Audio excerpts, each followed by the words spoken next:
Turundusraadio.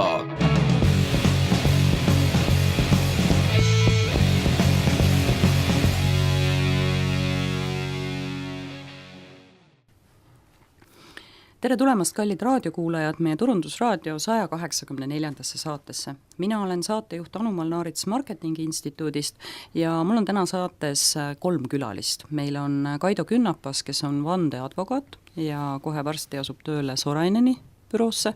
Meil on Kärt Salumaa, kes on Justiitsministeeriumist.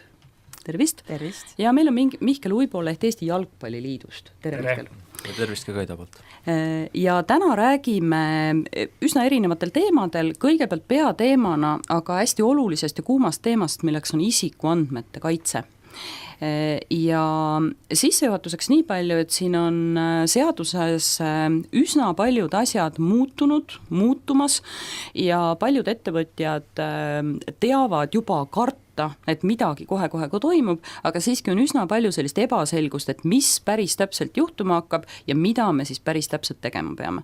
Ja see oligi siis see, miks ma tahtsin, et Kärt ja Kaido tuleksid, selgitaksid natuke, mis asjad need on, millega siis ettevõtjad millele peaks tähelepanu pöörama. Ja ma hakkangi täitsa otsast peale, et mis need kõige olulisemad asjad on, võrreldes nüüd varasemaga, mis muutused tekkimas on? Jah, et võib-olla tulekski alustada siis sellest, et aastast 2018, 25. maist siis hakatakse kohalduma Euroopa Liidus kõigis 28 liikmesriigis Euroopa Liidu Parlamendi ja Nõukogu määrust 2016/679 ehk siis andmekaitse üldmäärust. Ja sellega seoses tuleb meil siis riigisiseselt tunnistada kehtetuks isikuandmete kaitse seadus, mis põhineb siis 20 aasta tagusel direktiivil ja tulevikus siis isikuandmete kaitse seaduse asemel tuleb hakata vaatama siis seda uut Euroopa Liidu üldmäärust, mis puudutab isikuandmete kaitset. Et see on selline alguspunkt, võib-olla Kaido soovib midagi lisada? Jah, et nii palju lisan, et see määrus, mis on Euroopa Liidu oma, et see on siis oma loomult otse kohalduv, mis tähendab seda, et kui mõni Eesti inimene leiab, et tema õigusi on rikutud, siis nüüd ta võib lisaks ka isikuandmete kaitse seadusele, mis iganes vormis siis meil uus redaktsioon tuleb, võib ka alati otse määrusele tugineda. Et selles suhtes ka tarbijatele, andmesubjektidele väga huvitav olukord. Kas ma saan aru, et lihtsalt segan vahele korra, et kas ma saan aru, et see puudutab ainult nii-öelda füüsilisi isikuid, ehk siis mitte juriidilisi isikuid, seal ei muutu mitte midagi, kõik see, mis puudutab lõpptarbijat ja nendele oluline? Just, et juriidilistele isikutele see konkreetne õigusakt isikuandmete kaitse osas kaitset ei taga, et me räägime siis füüsilistest isikutest, me räägime andmesubjektist ehk siis füüsilisest isikust, kelle isikuandmeid töödeldakse. Selge. Ja ei maksa lasta nüüd uinutada, et loomulikult teiselt poolt vaadatuna, et kes on kohustatud andmetöötlejad, eks ole, määruse alusel, et neile loomulikult see määrus ka juriidilistele isikutele siis väga suurt tähendust omab. Okay. Aga just andmesubjekti mõttes isikuandmed meil on füüsilistel isikutele. Selge, väga hea. No nii, mis need suured muudatused on? Kust me siis nüüd alustame? Alustame algusest ja lõpeta lõpuga. et millegipärast on meedias meeldinud väga paljudele rääkida nendest hiigeltrahvidest, et 10 miljonit nii-öelda siis väiksemate jutumärkides rikkumiste eest ja 20 miljonit eurot siis õudust, selle peale panevad suuremate rikkumiste eest, et Eesti kontekstis need on üüratud summad, et hetkel meil teostab riigisiseselt andmekaitse nõuete täitmise üle riiklikku järelevalvet siis Andmekaitse Inspektsioon. Ja hetkel neil ei ole tulnud siis senimaani kordagi nii suurte summadega tegemist teha, aga ehk seda õigustab ka asjaolu, et meil ei ole siin Facebooki tütarettevõtteid, nagu on Iirimaal, või siis muid suuri gigante. Me peame meeles pidama, et see reeglistik on kohaldatav Euroopa Liidus täielikult, et me ei saa siin lähtuda ainult Eesti kontekstis, et kuivõrd Eesti kuulub Euroopa Liitu, on üks Euroopa Liidu liikmesriik, siis me peame minema kaasa nende reeglitega, mis siis aitaks Euroopa Liidus tervikuna tagada siis nõuetest kinnipidamist ja kahtlemata suured kõrged sanktsioonid on üks meede, millega siis on võimalik tagada siis sellist kooskõla nende reeglitega, kuivõrd see on lihtsalt väga hirmutav Kas see mõte on see, et kui meil näiteks, kes meil siin, ma ei teagi, isikuandmetega tegeleb, ma ei tea, Pipedrive näiteks, müügiandmebaas, seal võib olla ju ka seda, et müüvad eraisikutele, kui nemad ühel hetkel kasvavad mõne aasta pärast selliseks Facebooki suuruseks tegelaseks näiteks, see tähendab siis seda, et vastavalt ettevõtte suurusele kohalduvad ka trahvid. Sain ma nii aru või õigesti aru? See on nii ja naa, et oleneb tegelikult nendest andmemahtudest, oleneb ka ilmselt sellest rikkumise astmest, oleneb, kui sensitiivse infoga see ettevõte tegeleb, et kokkuvõttes seal on minu arust 2 standardit, kuidas trahve määratakse, üks on kindel summa, teine on siis ülemaailmne käive. Okay. Et siin ei tasu unustada, et miks meil see määrus sellisel kujul on osalt selleks, et nüüd USA ettevõtteid, kes tegutsevad Eestis, et ka neid niimoodi korrale kutsuda, kus on väga suured rahad mängus, eks ole. Ja selleks on ka need trahvid siis piisavalt motiveerivad tehtud. Absoluutselt. Siseriiklikult jälle, eks ole, riigi ametiasutusel on siis õigus igal üksikul korral otsustada, et mis need trahvid siis rikkumise puhul olema saavad ja Eestis väikeettevõtete puhul me ei räägi siin 20 miljonist. No väga tore. Seda pole mõtet karta. Mis need sisulised muudatused on? Mida meilt nüüd nõutakse ettevõtjatelt? Siin on tegelikult väga mitmeid aspekte terves selles tekstis, et siin on tegelikult ära kirjeldatud siis tulevikus kohalduvad andmekaitse põhimõtted, mis tegelikult on suuresti sarnased tänasega. Et selles osas väga suuri muudatusi ei ole. Siis tuleb siin järjest andmesubjekti õigused, et kui liikuda selle peatüki juurde, siis mis võib-olla andmesubjekti õiguste peatükist on selline huvitavam ja samuti rohkem kõneainet pakkuv on siis võib-olla artiklis 17 tulenev õigus andmete kustutamisele või siis õigus olla unustatud, et see on selline väga samuti lisaks trahvidele minu arvates selline teine teema, mis on palju kõneainet pakkunud, et olen ka ise seda õigust juba kasutanud, näiteks Google, kes on samuti isikuandmete töötleja, pakub sellist võimalust, et kui te lähete Google'i otsingumootorisse, trükite näiteks enda nime ja leiate sealt midagi ebasobivat, ütleme endast koleda pildi või mingid tundlikud info, mis ei tohiks tegelikult niimoodi interneti avarustes kõigile vabalt kättesaadav olla, see on lihtsalt õigus Google'ilt nõuda, et otsingumootori tulemustest see info teie kohta kustutataks.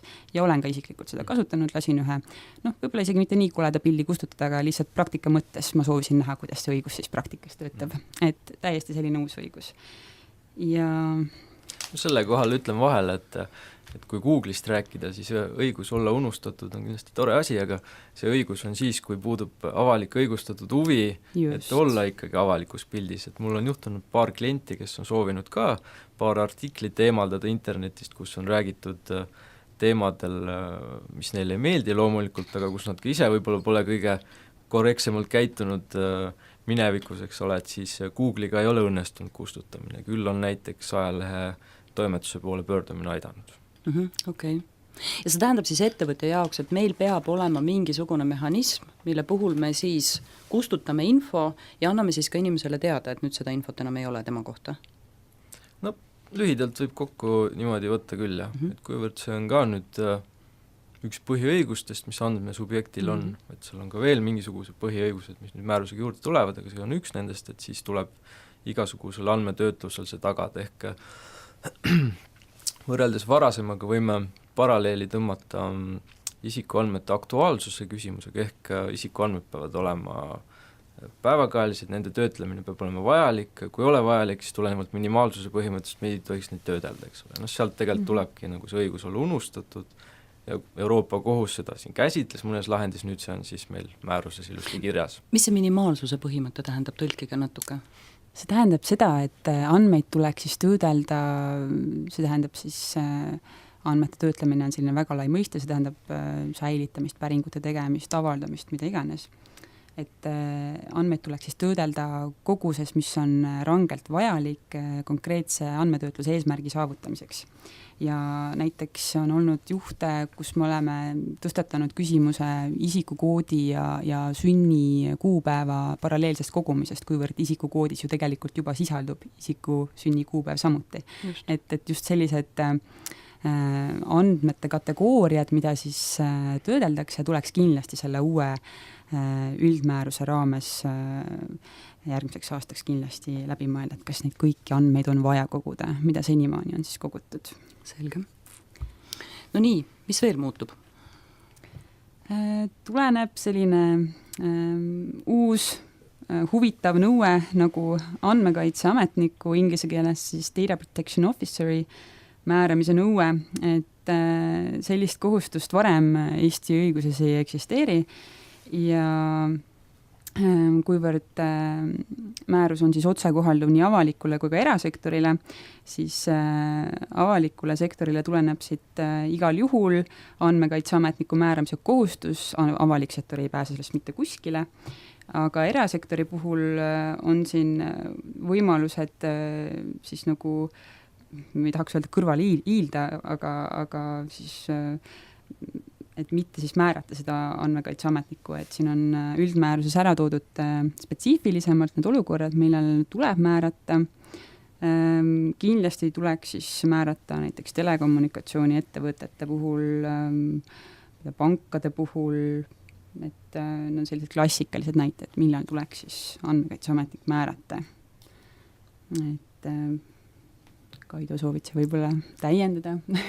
Mitte küll nüüd andmekaitseametniku suhtes, aga praktilise näite poolest, miks mulle see määrus nagu meeldib ja samas tuttav ette tuleb, et loeme isikuandmete kaitse seadust, siis ei tule tuttav ette, aga kui me loeme Andmekaitse Inspektsiooni juhiseid, siis tuleb juba palju tuttavam ette.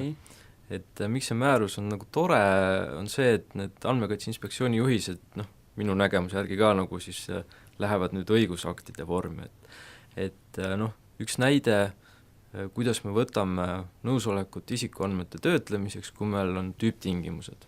Tüüpiline pangal näiteks on pikad tüüptingimused, samas, et isikuandmeid töödelda, on vaja siis teatud juhtudel nõusolek võtta, eks ole. Et siis me ei saa seda nõusoleku punkti panna sinna tüüptingimuste sisse, kuhugi ära peita ja siis inimene paneb lõpuks allkirja kuhugi tüüptingimuste alla, et olen kõigega nõus, eks ole, ja annan nõusoleku muuhulgas oma isikuandmeid töödelda ja hingega maha müüa, eks ole. Et nüüd määruse järgi niimoodi kindlasti teha ei saa, et määrus ütlebki, et see töötlemise nõusolek tuleb kuskile eraldi lepingu tekstist välja tuua ja seal on siis kirjas, et mis andmeid töödeldakse, mis eesmärgil ja kõik muu, eks ole, et kellel on edastada lubatud ja nii edasi. Et see on selline praktiline muudatus, mis mulle sellest määrusest nagu silma jäi. Okay. Ja võib-olla üks teema, mis tegelikult peaaegu kõiki ettevõtted puudutab, on nüüd siis andmetöötlus pilvedes. Nii. Ehk siis Dropboxid ja kõik muu säärane. Et siin, mis iganes ettevõte võib oma andmepanka hoida ka Dropboxis, eks ole. Aga selle määrusega nüüd on üritatud siis piirata seda pilveteenuse osutamist siin Eestis, eks ole, üldse ka siis Euroopa Liidus, et see rangematesse raamidesse panna, seal on siis seatud väga erinevaid tingimusi, et millele see pilveteenus peaks vastama, et seda tohiks nagu osutada siis siin Euroopa Liidu piires.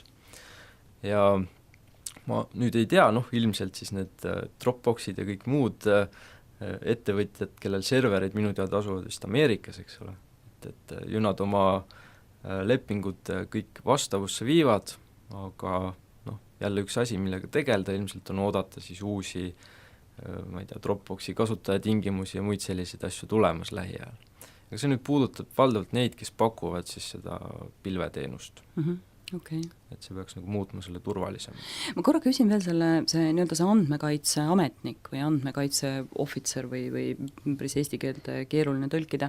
Andmekaitse spetsialist. Mis ta tegema peab, mis ta ülesanded on? Üks asi on tõesti see, et kontrollib, et lepingud vastaksid sellele seadusele.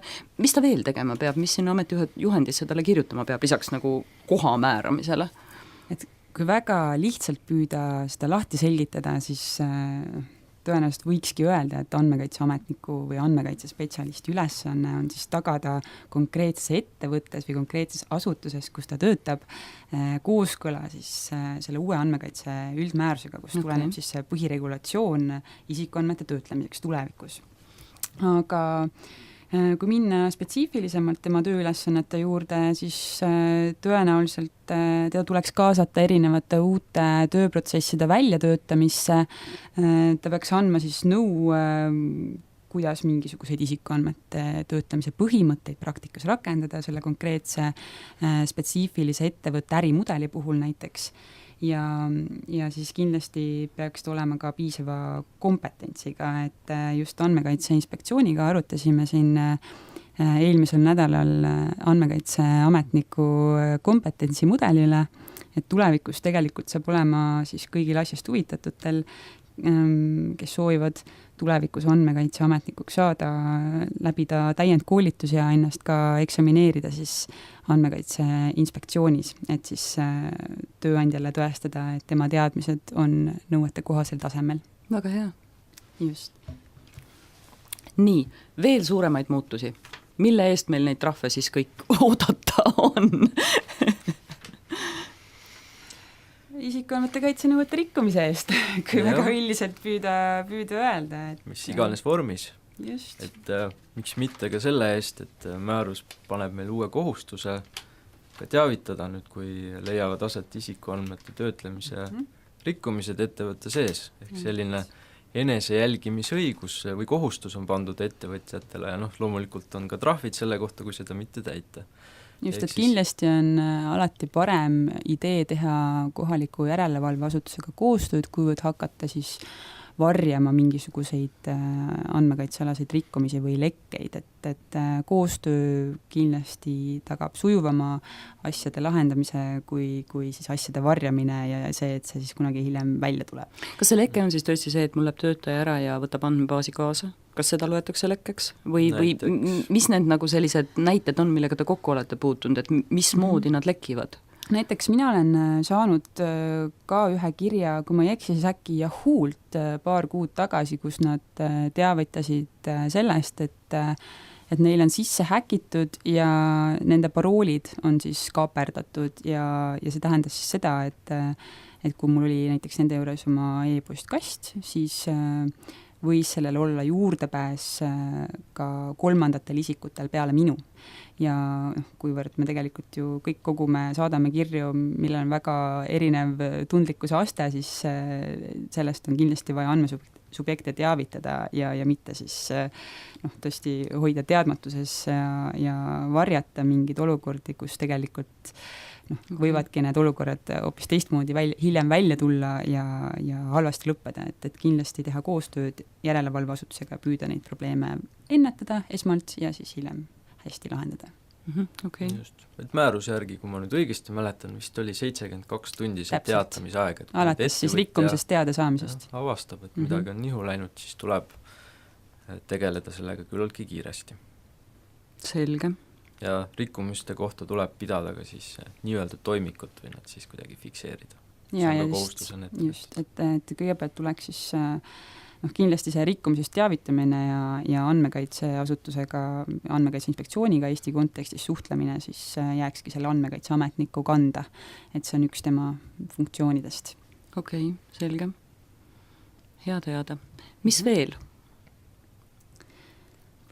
Üks selline huvitav asi, mis siit tuleb veel, on lõimitud andmekaitse ja vaikimise andmekaitse põhimõtted, et inglise keeles siis data protection by design and by default.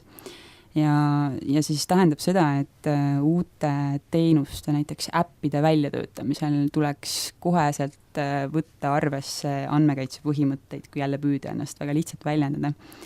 Et mida see siis praktikas tähendab, ütleme, et ma tõmban endale telefoni äpi ja äpp on asukohapõhine. Siis kui ma tõmban endale alla äpi, siis peaksin seda äppi esmakordselt avades saama anda oma nõusoleku sellele, et nüüd mingist hetkest alates ta kiirgab nii-öelda välja siis minu asukohta teenuse pakkujale. Aga kindlasti ei ole enam okei olukord, kus sa tõmbad alla äppi ja ta automaatselt esimesest hetkest hakkab su asukohta välja kiirgama, et kui sa ei ole tegelikult võib-olla lugenud läbi mingeid kasutajatingimusi või saanud üldse teadlikuks, et selline asi selle äppi või seda äppi kasutades toimub. Et need on jälle asjad, millega tuleks arvestada. Ja kui ma nüüd õigesti mäletan, siis on Andmekaitse Inspektsioon ka hiljuti läbi viinud sellise uurimise, et ta siis on analüüsinud, et kuivõrd palju on neid äppe, kes siis praegu nendele nõuetele vastavad ja no vist ei olnud väga hea see tulemus, et siin arenguruumi kindlasti on ja seda peaks kindlasti ka Eestis, kus on hästi palju start-up'e, kus on hästi palju äpindust, et seda tuleks endale kindlasti teadvustada. Et see on üks asi kindlasti, mille tuleks tähelepanu panna, pöörata. Väga hea. Midagi veel? No. Üllatage nüüd aina meid.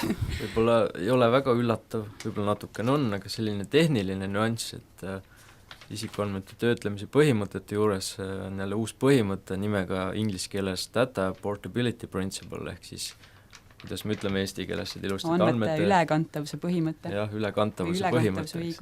Õigus andmete ülekantavusele. Et see nüüd põhimõtteliselt selle asja mõte on vähendada siis dubleerivat isikuandmete kogumist, nagu ma aru saan, et kui nüüd ühe teenusepakkuja juures, teenusepakkuja kogub isikuandmeid, eks ole, kui teenust pakub, kui nüüd andmesubjektil tarbijal on soov lõpetada see teenuseleping ja liikuda näiteks järgmise ettevõtja juurde, siis nüüd peab olema tagatud see, et see esimene ettevõtja paneb need kogutud andmed mingisse faili, eks ole, ja annab siis põhimõtteliselt kaasa need kuidagi, et kas ta siis saadab need kuidagi e-postiga või ma ei tea, mälupulgaga või kuidas iganes, eks ole.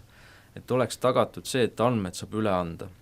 Just, ja seda põhimõtet siis ma siis lisan, et seda saab kasutada siis, kui see on tehniliselt teostatav, et tõesti, kui keegi kasutab mingis väga uudses failivormingus kasutavad mingit teenust, siis mõistlikult võiks eeldada, et siis võib-olla ei ole päris hästi rakendatav sellise õiguse realiseerimine. Just. Selge. Midagi veel?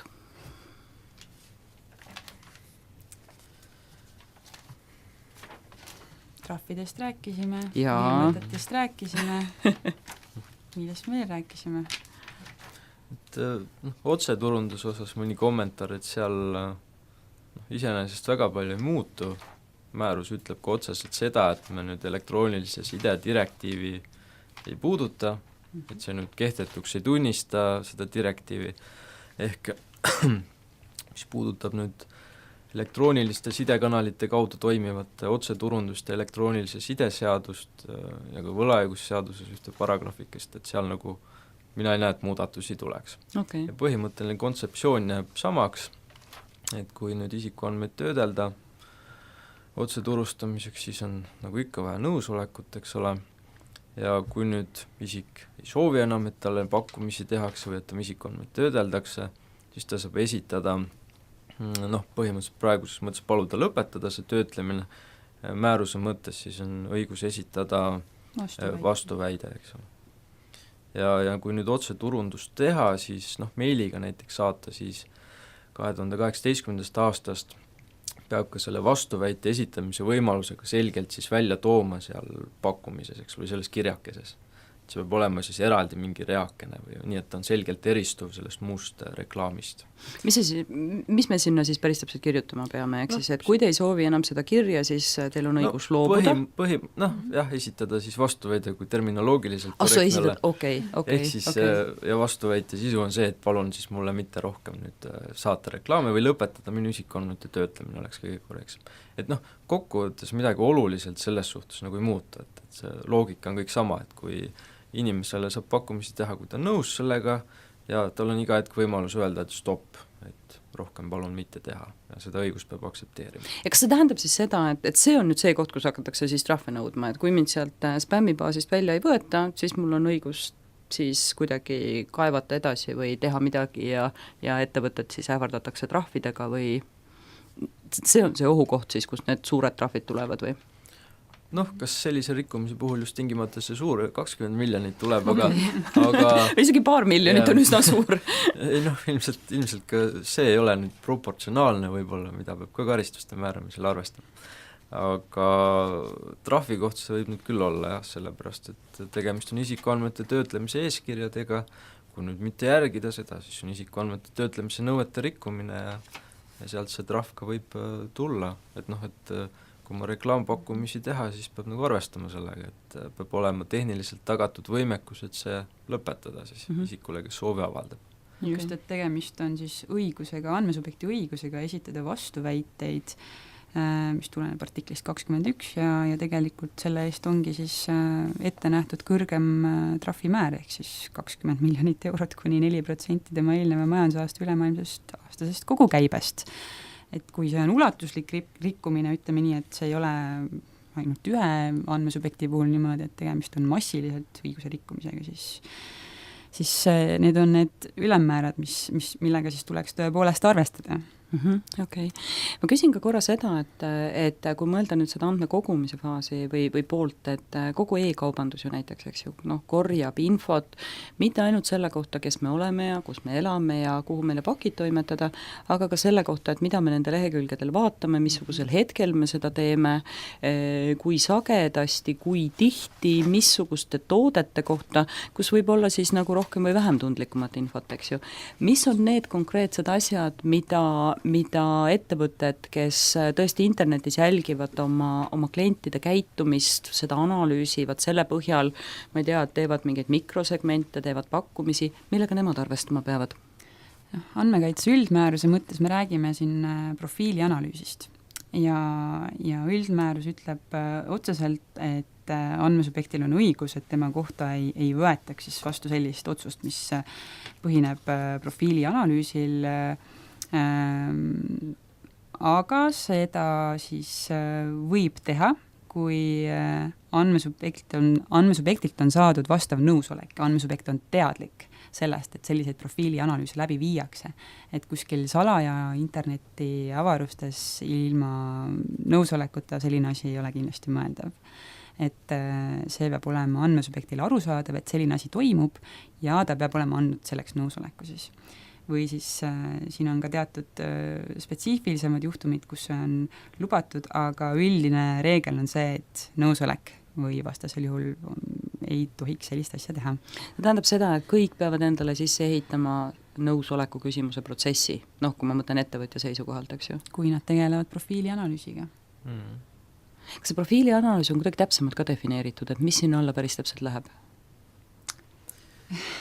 See on nüüd kirjas andmekaitse üldmääruse artiklis 22 ja lõige 1 ütleb siis konkreetselt seda, et andmesubjektil on õigus, et tema kohta ei võetaks otsust, mis põhineb üksnes automatiseeritud töötlusel, sealhulgas profiili analüüsil, mis toob kaasa teda puudutavaid õiguslikke tagajärgi või avaldab talle märkimisväärset mõju.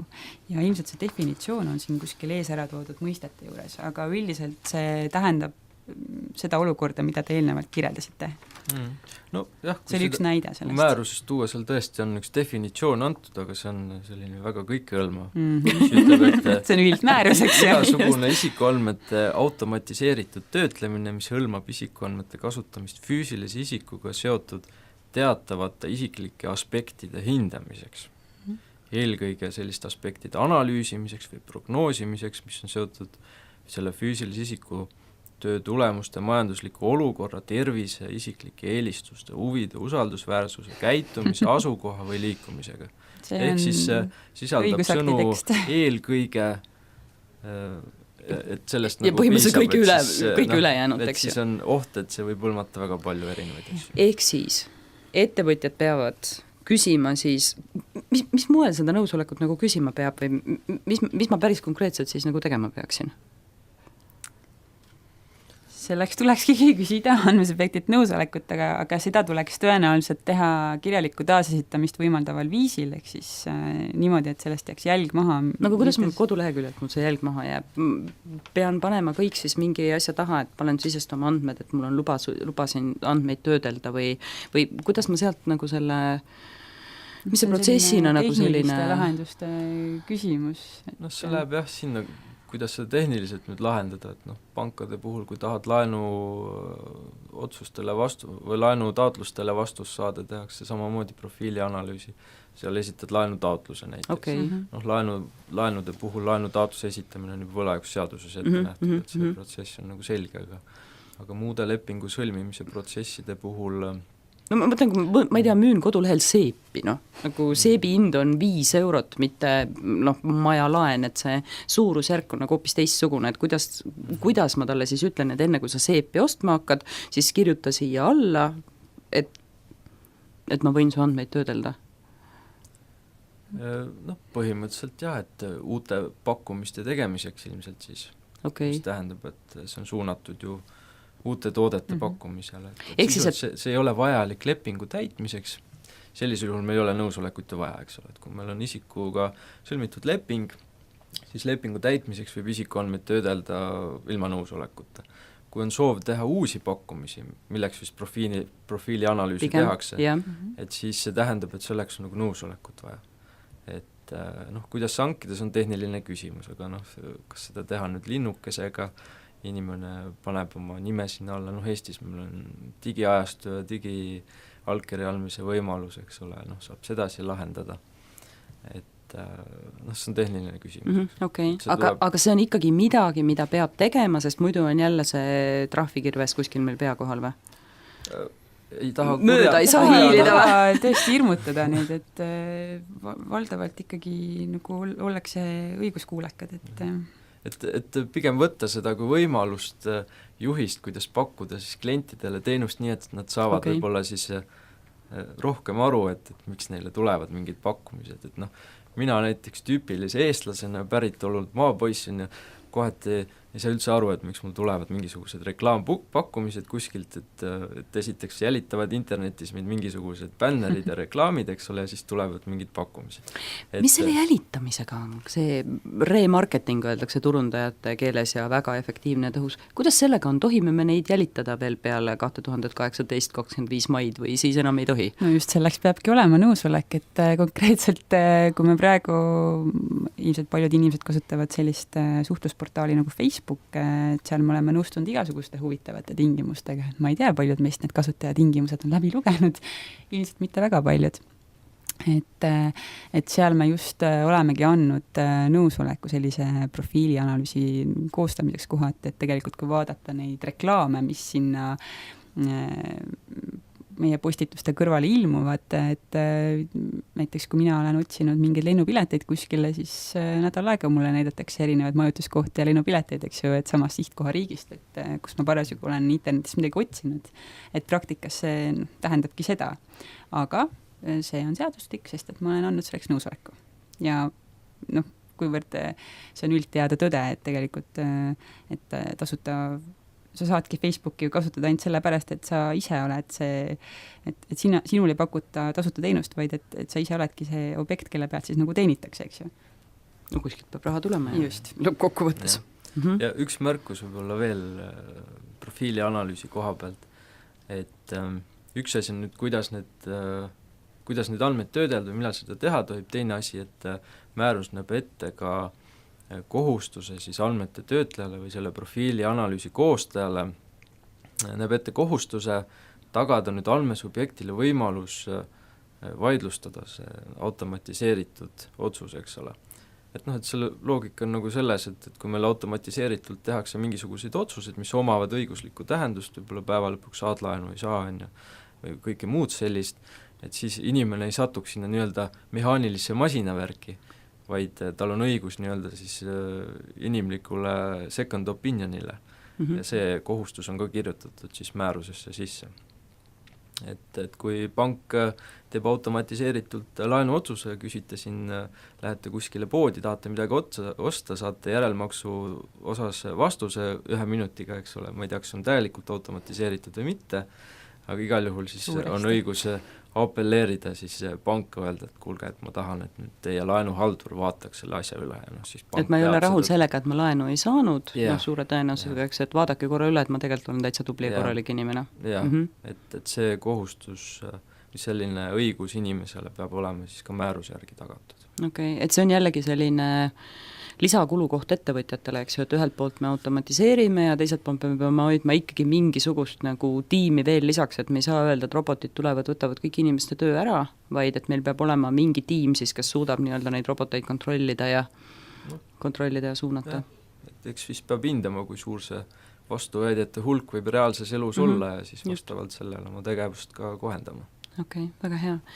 Kas on veel mingeid olulisi asju, mida peaks nüüd ütlema veel, et pöörake veel nendele asjadele tähelepanu, kui seda teete, siis on kõik korras ja süda rahul?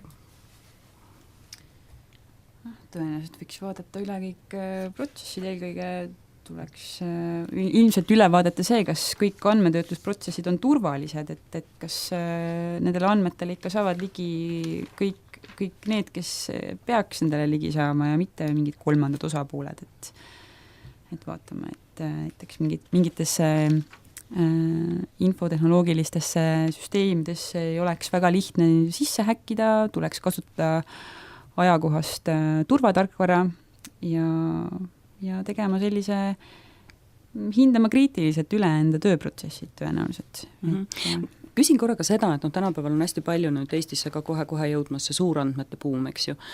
Et kui palju, suurandmetöötlus ka, teeme profiile ja mida iganes, kui palju nüüd seal aitab sellest argumendist, kui öeldakse, et teate, et mind ei huvita inimese isikuandmed. Ma ei taha teada, kas ta on mees või naine. Ma ei taha teada, kui vana ta on, aga ma üritan tema käitumise põhjal prognoosida tema järgmist sammu. Ehk siis, et ma tean, et ta ostab piima ja leiba, järelikult homme ma võiksin talle poes juhtida tema tähelepanu, ma ei tea, siis munale või lihale, kuna see võiks olla tema järgmine ost, mida ta ostab. Kas see käib üldse siia nagu isikuandmete kaitse alla või see on midagi, mida käsitletakse kuskil mujal?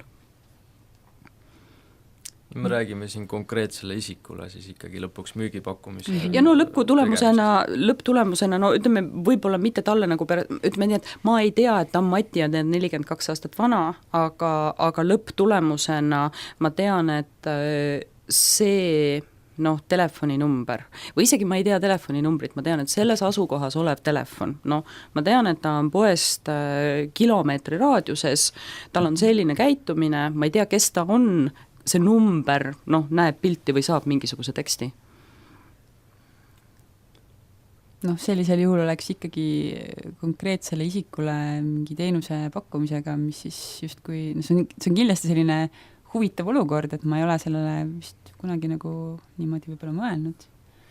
Jah, määruse seisukohalt on see veelgi huvitav, sellepärast, et nii palju kui mina tean, siis määrus kuidagi, kas ta vist ka laiendab nüüd seda andmete loetelu, mida loetakse isikuandmeteks ja seda määruse mõte on kuidagi ka rangemaks teha nüüd seda isikuandmete kompotti, et ütleme, isikuandmeid loetakse, et on kergemini seostatavad konkreetse isikuga.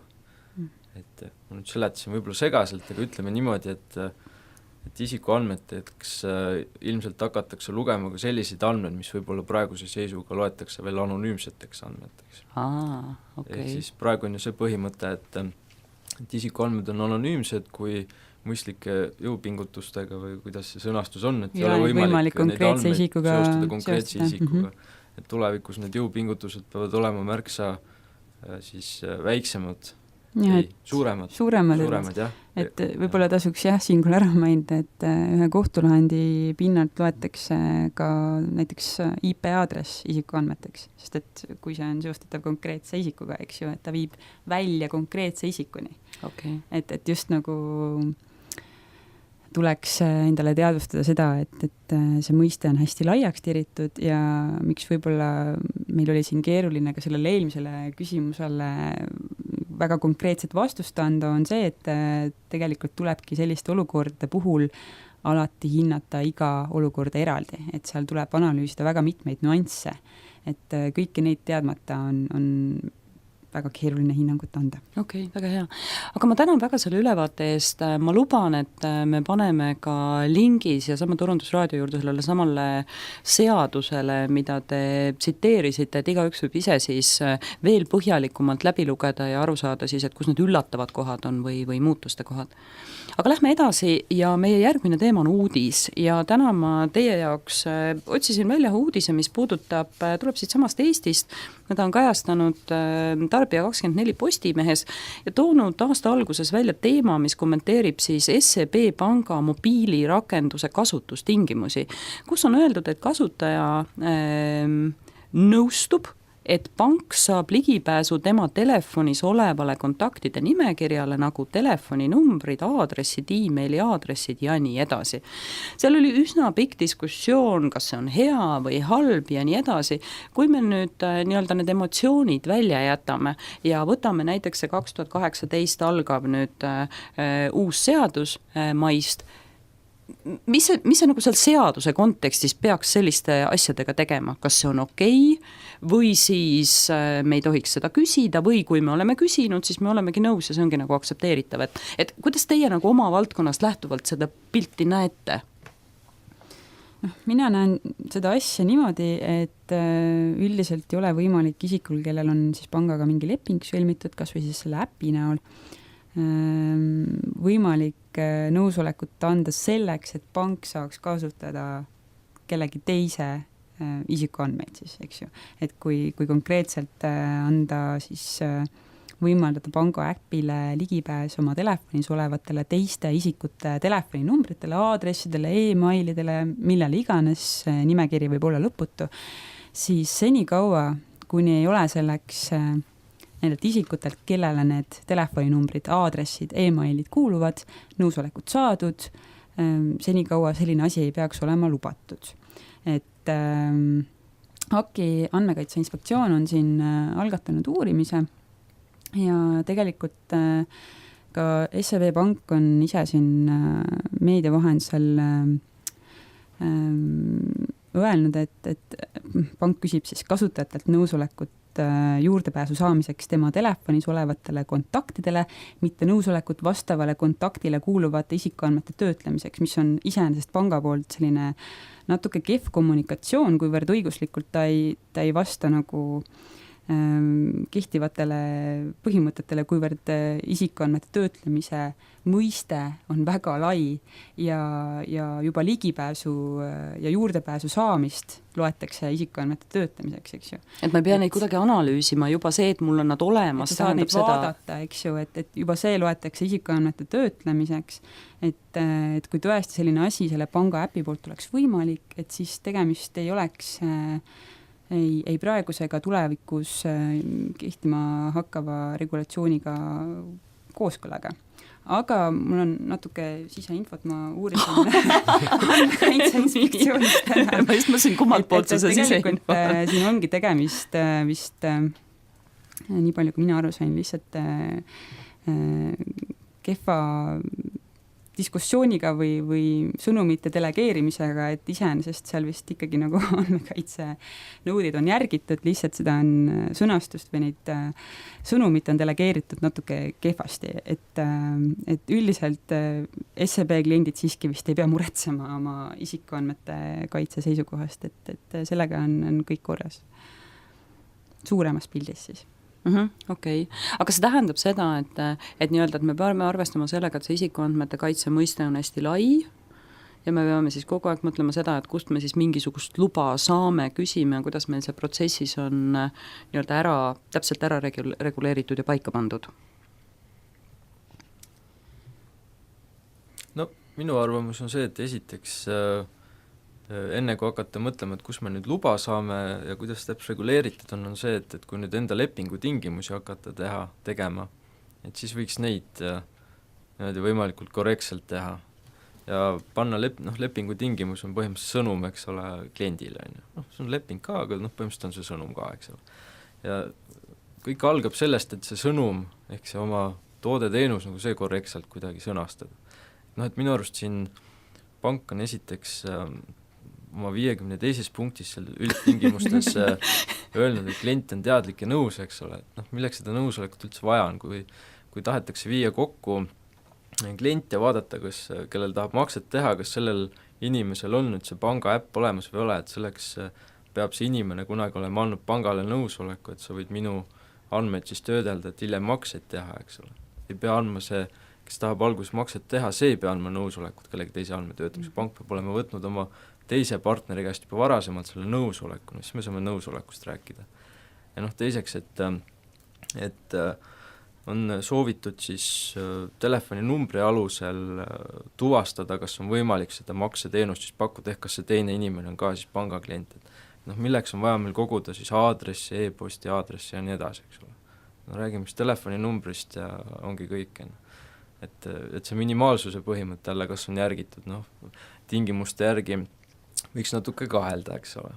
Jälle võib-olla ebaselgesti kommunikeeritud sõnum ja marketingi mõttes, et vaadake, kui palju jama see tegi. Absoluutselt jah, et nagu asjatut niisugust pangad nagu nii ajakirjanduses, eks ole, et selline dogma juba, et pangad on alati pahad nagu nii, on ju. Et nüüd veel selline asi, et selliseid asju ei tohiks minu arvates nagu läbi lasta, et esiteks võiks kommunikeerida oma sõnum ilusti ja siis mõelda ka selle peale, et kellega kooskõlastada ja mis trahvid ähvardavad ja nii edasi. Väga hea.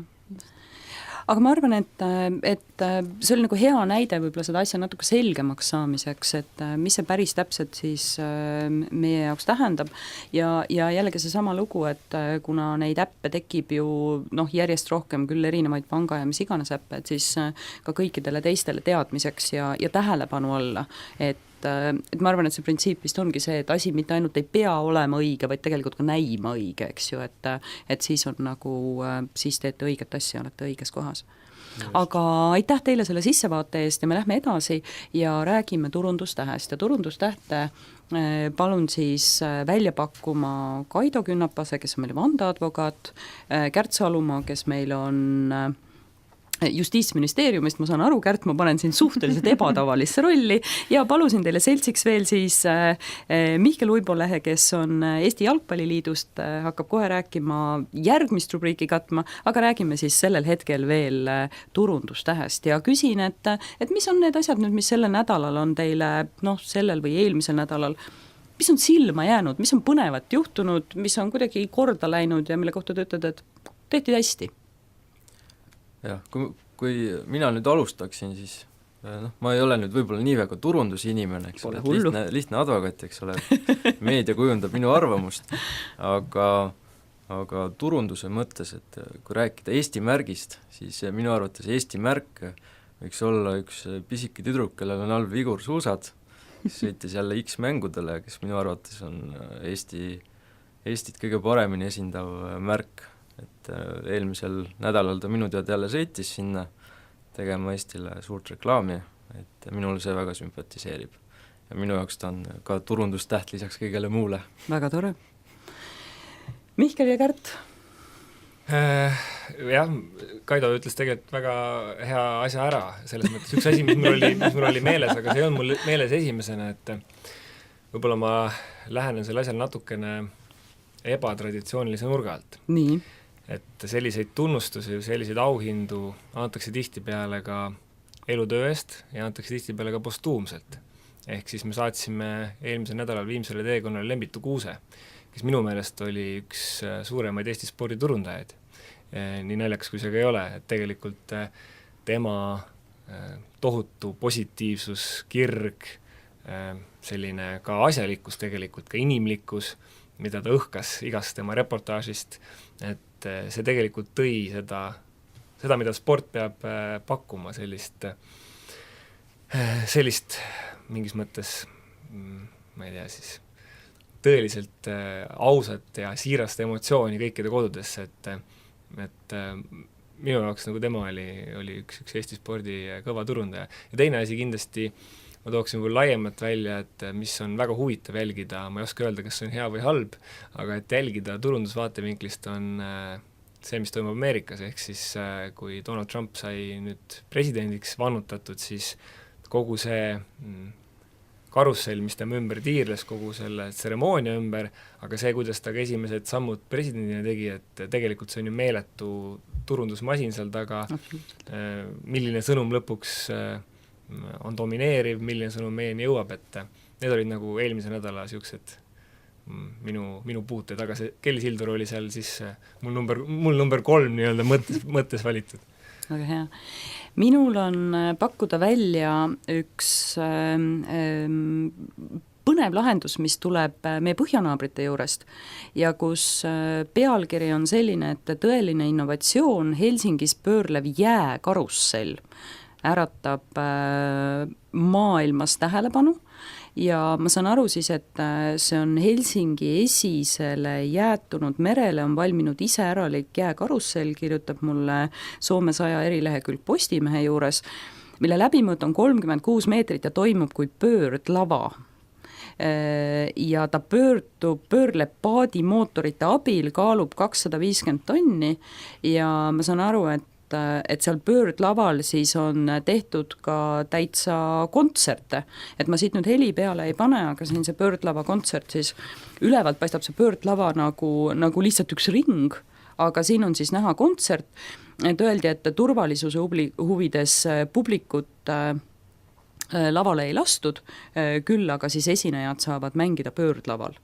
Ja see on midagi, mis on siis seotud Soome 100. sünnipäeva tähistamisega, Soome 100 on nüüd sellel aastal, eks ju, meie tähistame oma sünnipäeva aasta hiljem ja vot selline põnev siin seda lava keerlemist vist on vähe näha konkreetselt selles klipis, aga selline põnev lugu. Ja mis mulle selle loo juures nagu hästi meeldib, et mulle meeldib väga, et kuidas iganes need Eesti märgi otsingud lähevad, aga Soome on ikkagi üsna selgelt enda jaoks defineerinud sellise Arktika ja lume ja jää ja öelnud, et see on midagi, mis on nende kompetents, et neil on, kui vist maailmakaardil ka vaadata, siis seda Arktikat, lund ja jääd on neil ebaproportsionaalselt palju siis võrreldes teiste riikidega ja nad tõepoolest üritavad seda nagu hästi süsteemselt erinevate nurkadelt välja tuua, mitte ainult see, et jõuluvana sealt pärit on ja mingid muud asjad, aga just nimelt ka nagu sellised täiesti hullud ja teistsugused ideed siis pildil. No nii, nüüd meil on, kui palju neid kandidaate nüüd lõpuks sai? Reili Sildaru, siis meil on Lembitu Kuuse, Donald Trump ja Helsingi jääkarussell. Kommenteerige ja aidake siis nendest üks välja valida ja mul on hea meel öelda, et meil külalised saavad alati esimese sõna. Nii et, kes tahab alustada? Mina kui täiesti turunduskauge inimene, ma tõepoolest leidsin, et minul ei oleks siinkohal paslik ühtegi nominenti välja pakkuda, seetõttu ma saan ainult kommenteerida eeltoodud, et iseenesest kõik on väga head kandidaadid. Ma absoluutselt ma isiklikult just Eesti lähedusest tulenevalt hindaksin väga kõrgelt Kelly ja siis ka Lembitu kandidatuuri. Et kuivõrd ma mäletan, kui väga ma elasin kaasa Veerpalu kullavõitudele ja kuulasin sealjuures ka elu lõpuni väga optimistlikku Lembitut, siis mina annaksin oma hääle talle. Väga tore. Ma igaks juhuks vahele ütlen, et Kelly Sildarut me märkasime juba eelmisel aastal. Ma isegi ei mäleta, tõenäoliselt oli see sama talvine hooaeg, kus me ta esimest korda esile tõime, andsime talle siis nädala turundustähe ja tegelikult ta lõpuks võitis ka eelmise aasta turundustähe auhinna. Ta on hästi populaarne YouTube'is, tohutu jälgijate ja fännide hulgaga ja tõepoolest selline hea spordisaadik, et lihtsalt kommentaariks taustaks. Kaido, sinu valikud? Jah, ma pakkusin nüüd oma poolt Kelly Sildaru välja, aga mina mõtlesin Lembitu Kuuse peale kusjuures. Nii huvitav, kui see ka ei ole. Et öeldes võib-olla nii, nagu Kellile on võib-olla ka varem öeldud, et tema ajad on veel ees, et võib-olla siis tõesti Lembitu Kuuse on see, kellele selle võiks anda. Mihkel? Siin teeline niisugune konsensusdemokraatia, kuidas seda nimetada, et üksmeel, et jah, Kelly ajad on veel ees ja Kelly, ühed poolt ajad on ees, aga ütleme, et ta on ka juba oma positsiooni nii-öelda tugevdanud, et kui viimast nädalat mõelda, siis ta läheks nüüd uuele ringile jälle, aga midagi sellist, ta paistis silma taaskord, temast oli põhjust rääkida, aga konkreetselt möödunud nädalal võib-olla sellist nii kuidas öelda siis, maailma muutuvat sündmust, nagu oli Lembitu Kuuse lahkumine, ei olnud mujal, et seda on võib-olla natukene, nagu kui ma selle ka välja tõin, et natuke selline pentsik võib-olla turundustähe kontekstis. Jah, kohatu nagu välja öelda, aga tegelikult tema sellist positiivsust arvestades võib-olla on see, ma mõtlesin lõpuks, et vale häbi kõrvale heita ja ikkagi kui inimene vääris tunnustust, siis tuleb seda julgelt välja öelda, et tihtipeale ka jalgpallis,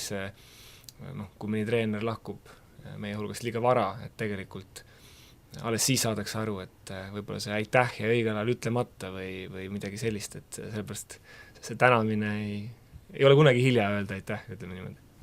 aga me siis ütleme aitäh! Sulle meeldis Turundusraadio? Telli endale meeldetuletus järgmiste saadete kohta Marketingi Instituudi kodulehelt.